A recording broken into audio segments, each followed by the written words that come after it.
Well, you're welcome to Restoration, and we're brought to you by Kind Courtesy Fan Yogo, Nutrition on the Go, Yas Washing Powder and Yas Sanitary Pad, Hooch Corn and Choco Flakes, Special Ice Mineral Water, Brown Gold Natural Cocoa Powder, La Palm Royal Beach Hotel, Swift by Daylex Finance. I hope you are all on Swift now. If you're not, all you have to do is dial *721#. *721#, and you will be on Swift. It's so simple. Lately, what I do is every day I try as much as possible to save at least 5 cedis every day. And on a good day, you can go as high as 200 cedis, 500 cedis, 1,000 cedis if the day has been very, very good for you. I would also want to say a very big thank you to GTP for this beautiful fabric. And this year, GTP is celebrating 50 years of timeless creativity on our fabric. And I think every Ghanaian should be proud to go out there to get a GTP New Style or GTP Safwa or GTP Adepa fabric. Because you know what I'm going to do?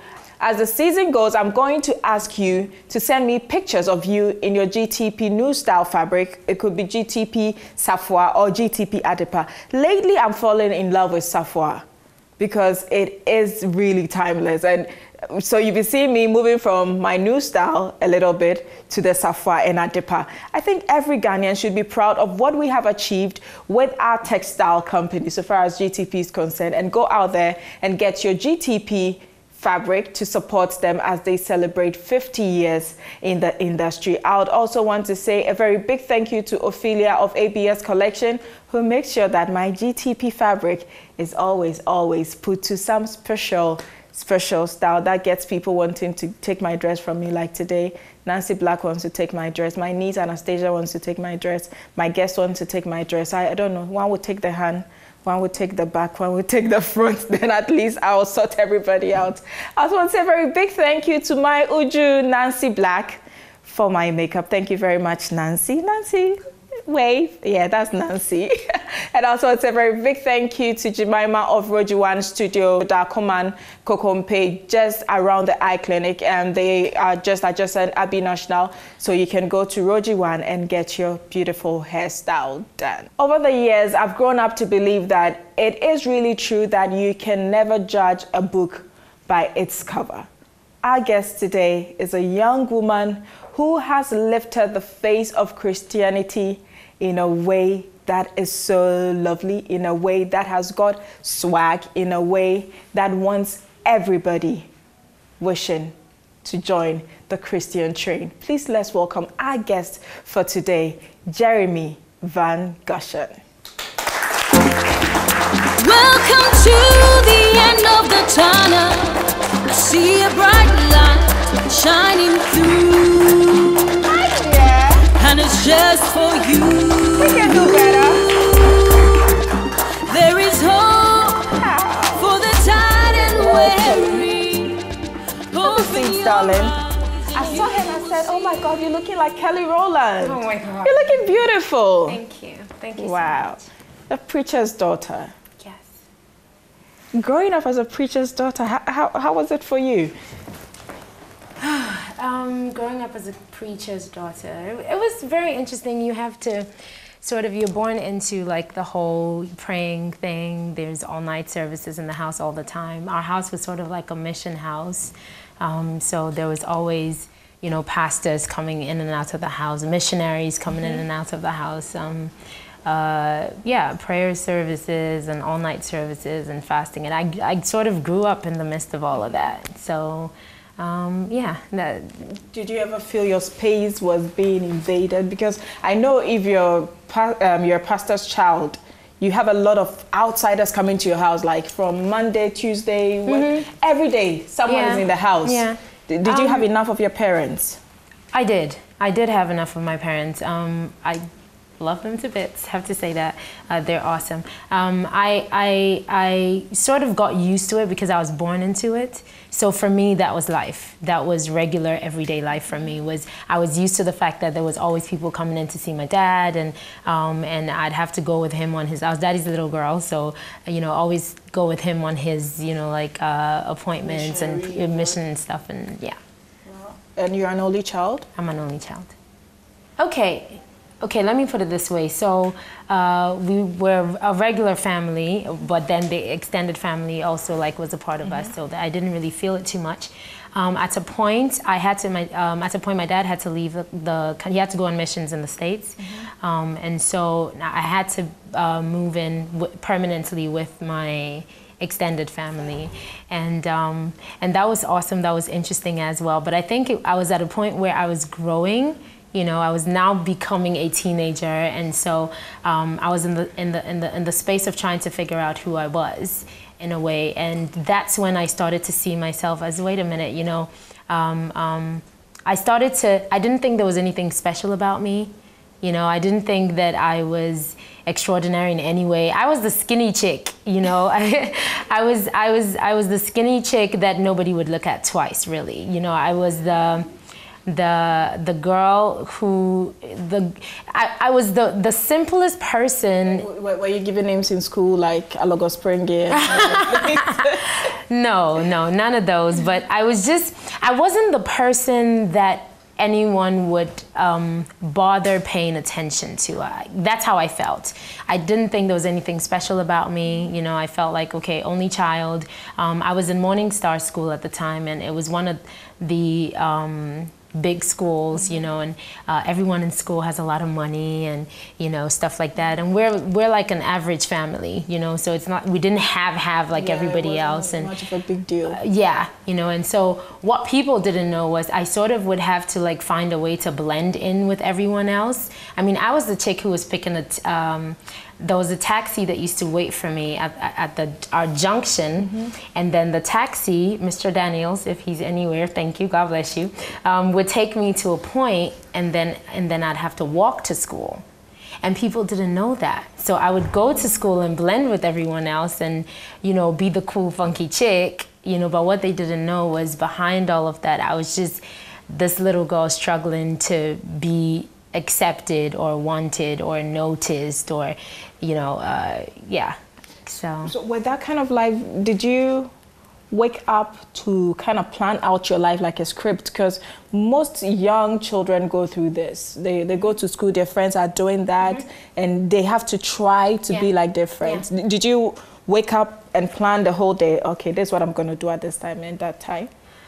Well, not necessarily. I just sort of felt like, at that time, I felt like I was just, the wind was blowing me, you know, where it will. Like, I was just sort of like living through the motions. Like, no, I wasn't living, I was existing, more or less, because I was just sort of waking up to another day and just, I'm here, okay, whatever. You know, I didn't see essence. I didn't value me in any way. You know, I didn't think anyone would look at me and go, oh, Jeremy, whatever. You know, I sort of felt like ordinary, nothing special about me in any way. So I would wake up and just go through the motions. And I think at that point in my life, I sort of started to feel I said that earlier on, just wanting to genuinely, and the keyword is genuinely, be accepted, loved, wanted, you know, and I felt like I needed to blend in with the cool kids so that I will be accepted. Maybe if I was one of the kids that people could see and notice all the time with everyone else, then they could point and say, oh yeah, that's her, you know. So I think what I gravitated towards was, okay, then maybe let me make myself noticeable. You know, so what I started to do was, okay, maybe if I'm a little louder, maybe if I'm a little skimpier in my outfits, maybe if I showed a bit more skin, you know, people would notice, you know. But then what that does is it does draw attention to you, yes, but it draws negative attention towards you, you know. So that sort of started to draw negative attention toward me.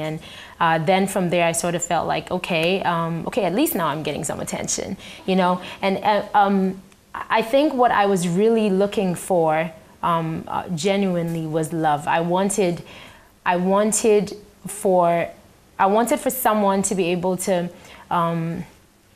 you know, just for no reason, no strings attached. No, it's not because you have a nice voice. It's not because I think I want something from you or whatever. It's just I genuinely do love you. So I started looking for it in all the wrong places, you know. So it's sort of like, and I think a lot of young girls can identify with where I was, because you sort of gravitate toward any male person that would give you a little bit of, oh, you're pretty, or oh, like, oh, you're special, or oh, you're gorgeous, you know, or and so, oh, when they say I love you, done deal, you know. So any sort of showing of any of that, I would gravitate towards that. I feel like, oh, at least I'm getting that a little bit from here, so I'd gravitate towards that. So it made me sort of always look for it in those spaces, until I came to the place where I realized none of those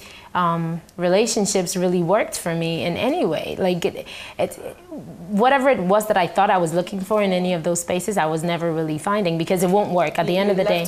Much more emptier than.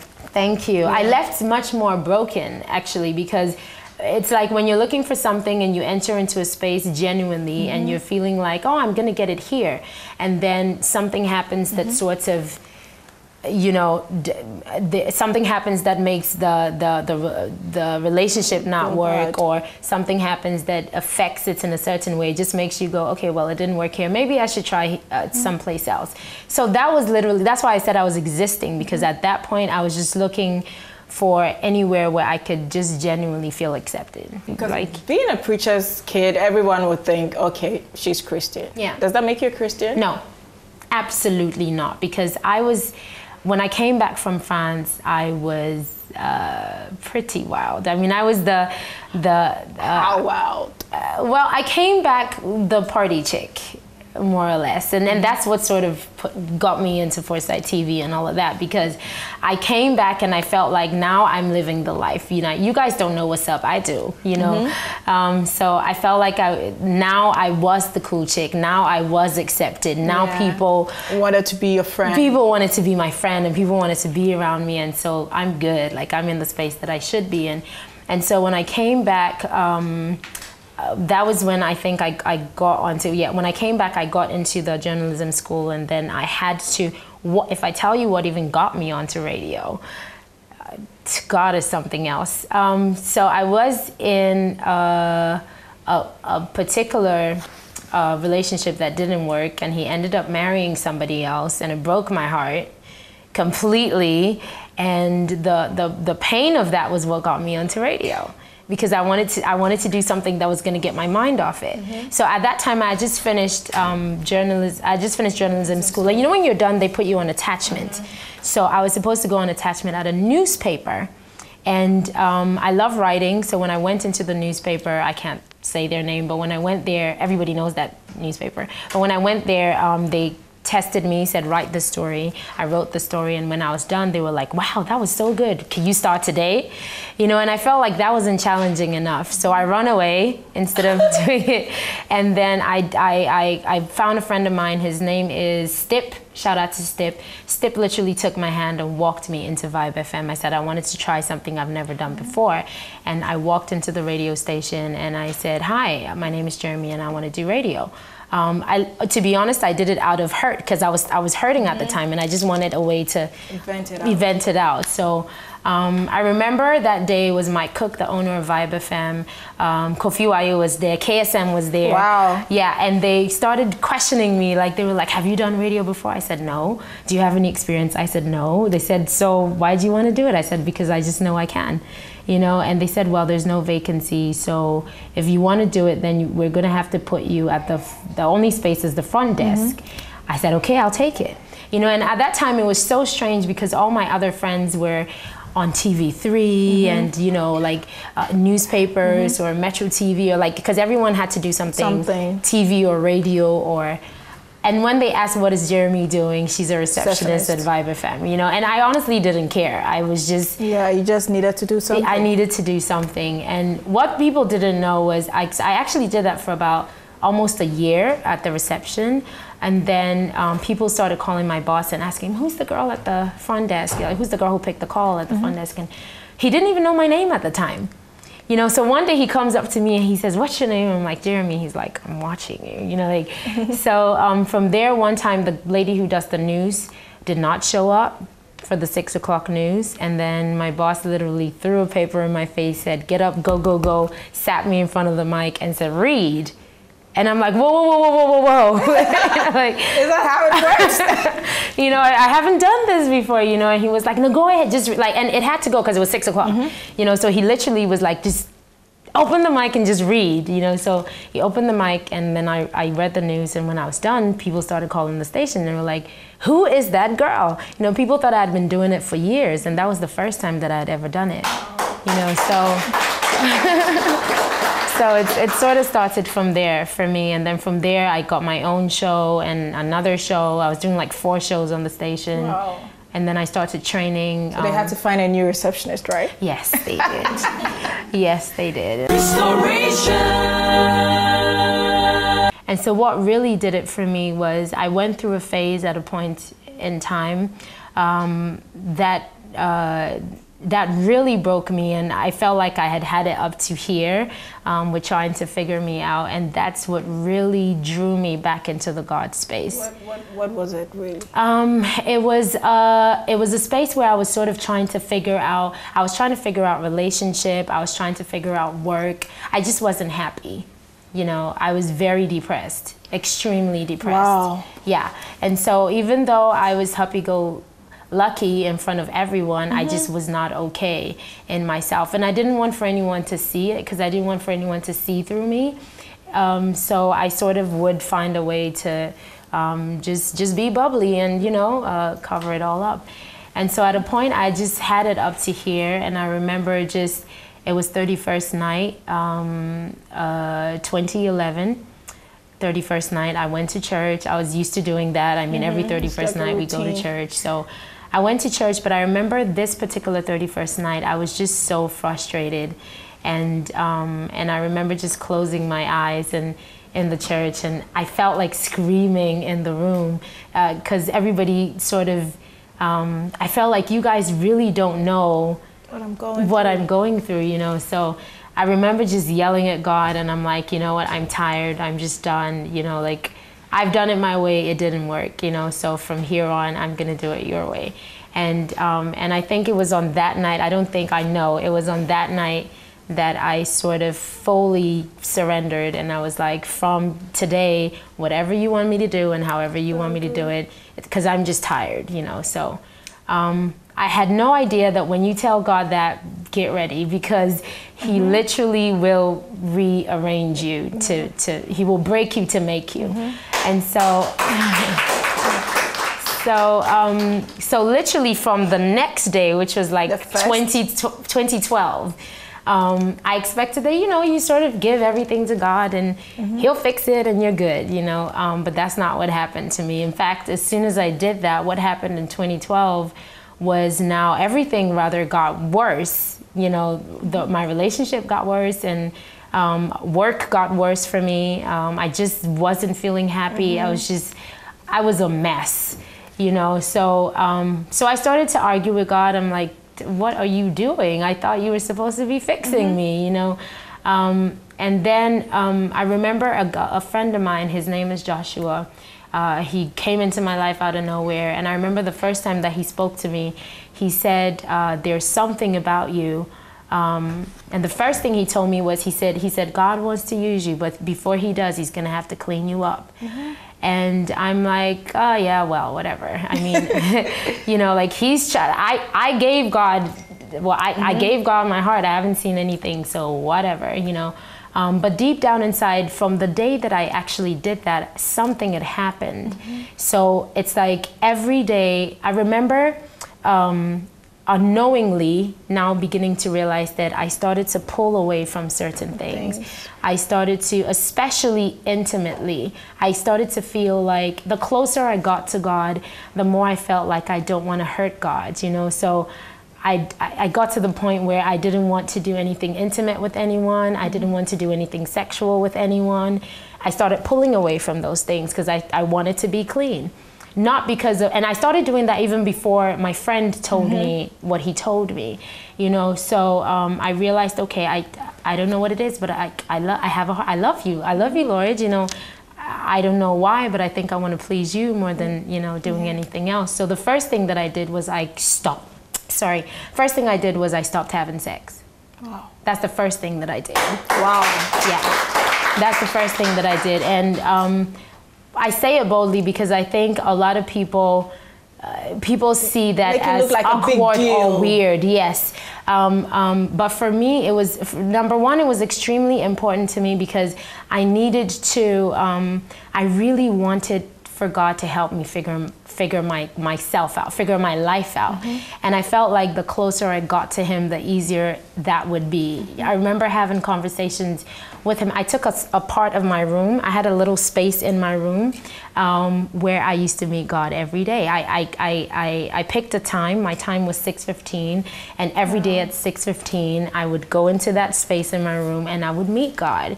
And he will be there, you know, and that's where if I wanted to cry, if I wanted to yell, yeah, you know, whatever, I would. And I would tell him. I remember there were times where I would ask him, why am I here? Because I don't get it. Why am I the girl on the radio? Like, why do people say I have a nice voice? Like, I don't think there's anything special about me or anything. And it was gradually that the more I spent time with God, the more he made me see who I was and made me see my purpose. I remember the first thing that God taught me was heart, and the second thing was purpose.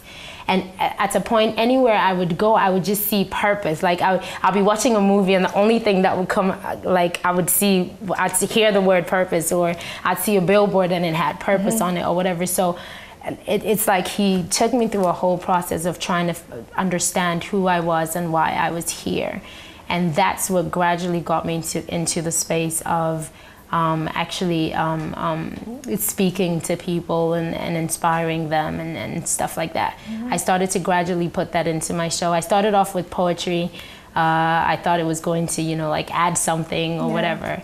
But it didn't. Even poetry could not like satisfy whatever emptiness I was feeling. It wasn't until I fully surrendered to God, and he said, okay, if you really want to do me, then you have to do some letting goes. Are you ready to do those letting goes?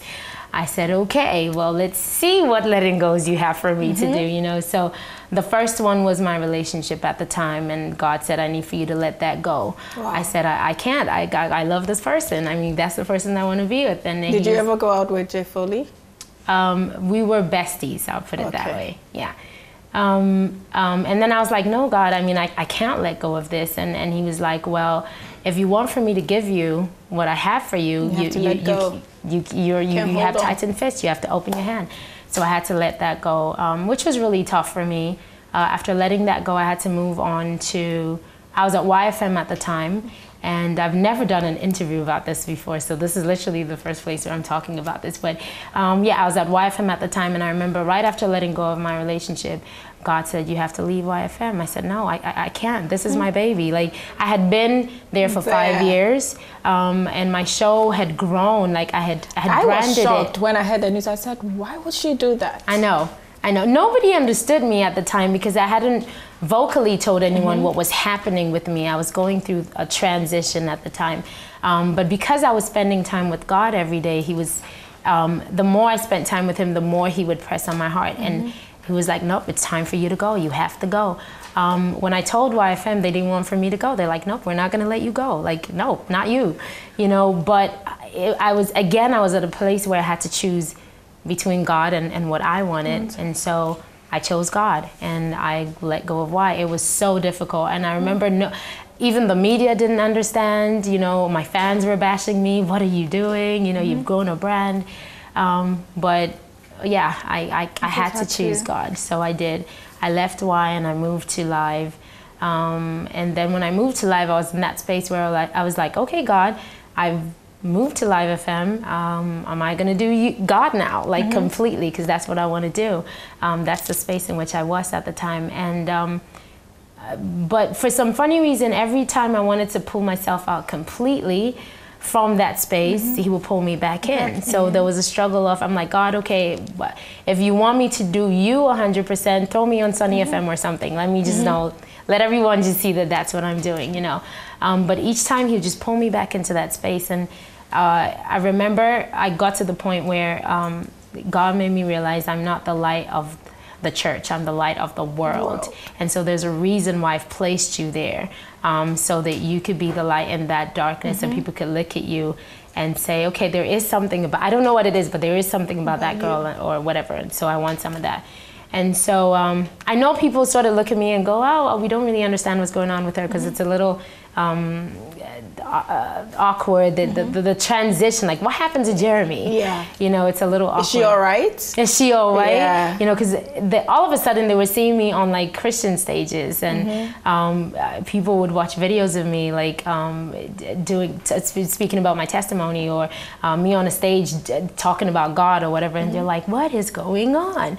You know, while I was at Live FM, somewhere in the middle of that, God said, I need for you to leave Foresight TV. And for me, that was the biggest part of my identity in a way, because anyone who sees me, the first thing they say is, oh, Jeremy, Foresight, like, you know. So I was like, God, really? Like, you're taking everything away from me, you know. But then what I didn't understand at the time was, it wasn't necessarily him taking everything away from me. He was taking the things that had taken his place in my life, you know, so that he could sort of give me new identity, like, you know, wipe off the old, and then I'd let people see who I created for you to be, in a way. So so then I left Foresight TV as well, which I've never really said publicly. People sort of all the time go, because we don't see you on there anymore. So I left. And then after I left, I am still at Live FM.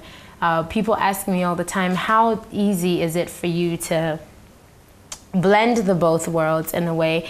And I think what God has done beautifully is he has found a way to make me, I carry his presence everywhere I go. So it's sort of like, in the beginning it was difficult, because I would, in my room, he's there. In my car, he's there. I have church in my car. Like, you do not... That experience. I need you to share this, because sometimes when you tell people, oh, I had an encounter with God and it's so amazing, after the encounter you feel so peaceful. It's like there is nothing like it. I know. And they look at you like, it's a little difficult to... I know. I think I would share this one. How was your encounter? My first one.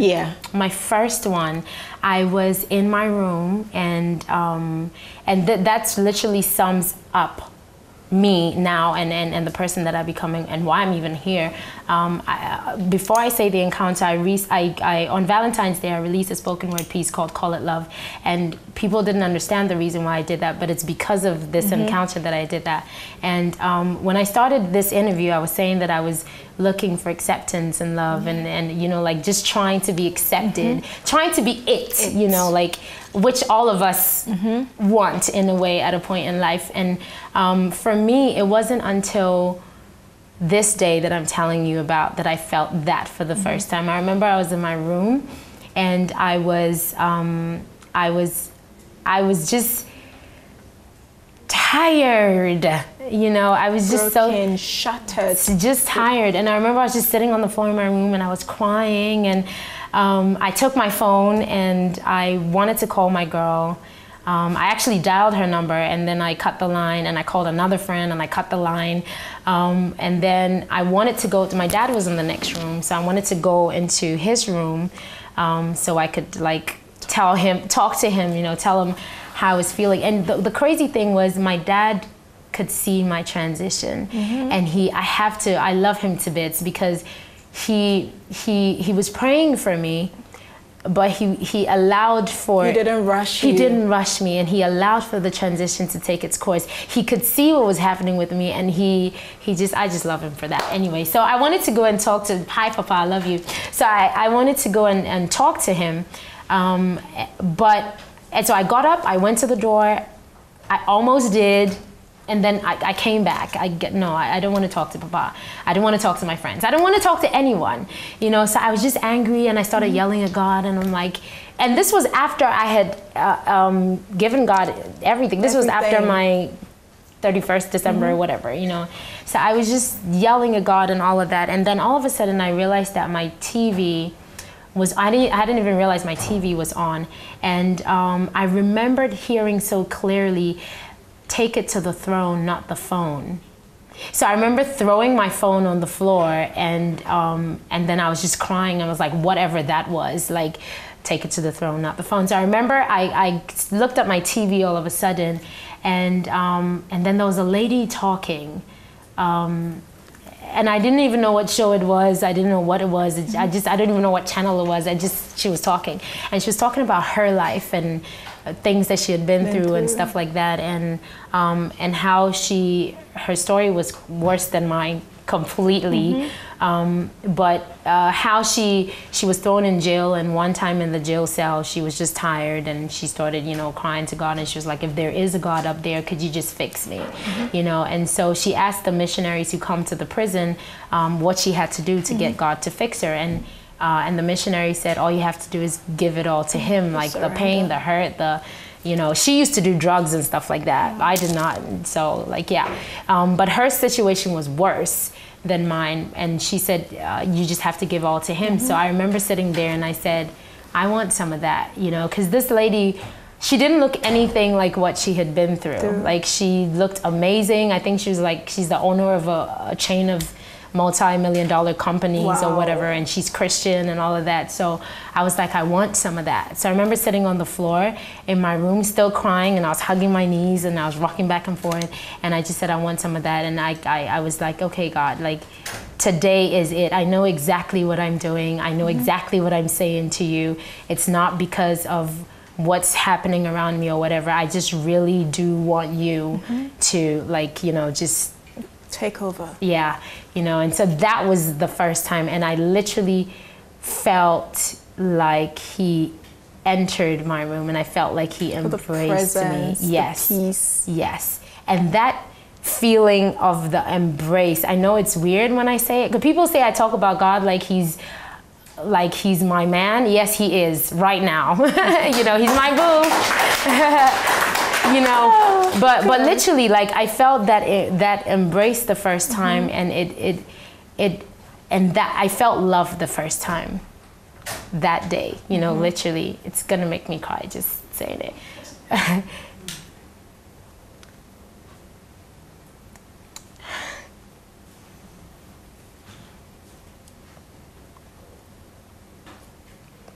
Jesus loves me. This I know, for the Bible tells me so. Little ones to him belong.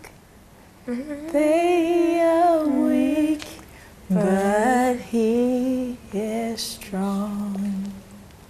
Yes, Jesus loves me. Yes, Jesus loves me. Yes, Jesus loves me. The Bible tells me so. We both got so teary, and people don't know why. And I'm so happy today, because when I started having my encounters, my husband even thought I was going mad, because I would say something, he'd tell me, are you sure it's not a script you're making up in your head? No. And I can relate to what you're saying so much. And this is the first time I have to confess this to anybody. When I said, God, have your way, when I started having my encounters, God told me to leave music. And even till date, some of our bosses are asking, are you not gonna come back? Yeah. I'm like, no. No. Because where God is taking me to, though I don't know, though I've not seen it, I feel it's bigger. Yeah. And God just loves it when you just give it to him. You surrender and you just say, okay, let's do it. Let's do it, whatever. And I have a nickname for him. Babaji. So I'm like, Babaji, just take over. I know. Because sometimes we get so tired, we hold on, we try with our strength, and it's not working, and we just keep frustrating ourselves. And the moment you let him know that, God, I have no other person, it's just you, and you leave it, he would fix it. Completely, because he knows you have no one. He knows even if you hold on, you're gonna crash. Restoration. The reason why I think I broke is because it's not even, every time I talk about that day, I cry. It's so annoying, and I tell God all the time, why do you keep making me do that? But it's just an amazing It's a sincerity of my heart, because literally that was the first time I felt love. Like love, proper, true love. It was without strings. No, it was free. It was just a simple, I don't care where you've been, I don't care what you've done, I don't care, what you look like. I don't want you to be fatter, slimmer, shorter, lighter skin, pretty. I just love you for you. And that's how I felt in that moment. And so that's why I did call it love, if anyone has listened to it. Because that, for me, that is where love starts. You can't love a person until you've loved God first, or until you've allowed for him to love you first. Because what he does is he teaches you how, I don't know, God is love in the first place. So it's like people don't understand why relationships and marriages and stuff like that don't work. And it's because, well, I don't know if he's not in it, then it's not going to work, because he is love. So if he's not in it, then it's lust or infatuation or anything else, but it's not love, and so it sort of made me understand why he made me let go of all of those things, and it actually backtracked me to all those other relationships that I had been in. It made me realize that what I had been looking for really the whole time was God, since my childhood. That's what I was looking for. In all those places, being with all those people, I was looking for him. And is it not even amazing that a preacher's kid was actually looking for something that was in the house? I know, but that's the other thing is, and there's a lot of people like that. That's why when I go to churches today and I speak to the young people, and I try to make them understand, I don't care if you're the singer or the worship leader, or you play the piano, or you're whatever it is that you think you're a prayer warrior or whatever. I don't care, because there's a lot of people that are in the church that are empty, like they're just going to the church because it's Sunday and I have to go to church, and I went through that struggle where God was like, do you really love me, Jeremy? And I'm like, yeah, I do. Okay, well, if you do, then you have a little bit more letting go to do, and I'm like, well, I have, but there was always a but somewhere, and then God would always go like, no, I don't want for you to be, I love you. I don't love you on some days. I love you every day. So why can't you do the same, Jeremy? And I was loving him on Sundays. Do you get what I mean? I would, to be honest, for some few hours. And even with that, it was not a genuine. It was by force. Yeah. Because I would go on foresight. I would go to whatever event we had. I would come home at about 4 a.m. in the morning, sleep for like 2 seconds, and then my dad would, in my dad's house, whether you like it or not, you will go to church. So you would hear that knock on the door, we're leaving in 30 minutes, and I'll just roll over and like, not again. Yeah, not again. So I never really wanted to be, I was in church, but it was boring to me. The Bible was boring to me. Whatever was going on was boring to me. I was sleeping half the time. It was just a Sunday kind of thing, and God kept saying, but I love you every day. I need for you to, it's a relationship, and this relationship has to be a two-way thing. You know how you be loving those people that you're dating? I want the same thing. Could you do that for me? Could you spend time with me every day? Could you allow for me to make you feel butterflies? Could you talk to me every day? Could you could you just love me? And so I had to shift from the Sunday thing to actually, an everyday thing, because God wants that relationship with us every day. He wants to be inside your everything. You're shopping, you're going up, you're going down. And at the end of the day, coming to the point of purpose again, I came to realize that why are we here? The reason why we're here is nothing but to worship God and give him glory. That's the reason why he created us. You're not here to be a banker. You're not here to be a nurse or a teacher or whatever it is. Your number one reason for being on this earth is to worship God and give him glory. So if whatever it is that you're doing is not